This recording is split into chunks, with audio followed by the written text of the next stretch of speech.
Iran में 3 जोहरी तंसीबात पर हमलों के बाद AIA ने हंगामी इजलास तलब कर लिया है। AIEA ने बोर्ड ऑफ गवर्नेंस का कल इजलास तलब कर लिया है। गैर मुल्की मीडिया के मुताबिक से ये बताया जा रहा है कि ईरानी एटमी तंसीबात पर अमरीकी हमले की सऊदी अरब ने मजम्मत की है।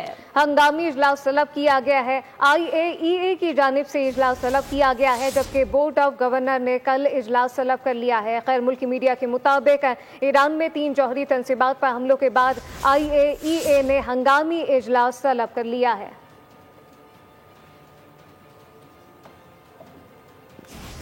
अपने नाज़रीन को यह अहम खबर पहुँचाएँ। ईरान में 3 जौहरी तंसीबात पर हमलों के बाद IAEA ने जौहरी इस मुतालिक एक अहम इजलास तलब किया है, जबकि बोर्ड ऑफ गवर्नर ने कल इजलास तलब कर लिया है। गैर मुल्की मीडिया के मुताबिक IAEA की जानिब से हंगामी इजलास तलब किया गया है। बोर्ड ऑफ गवर्नर ने कल इजलास तलब कर लिया है।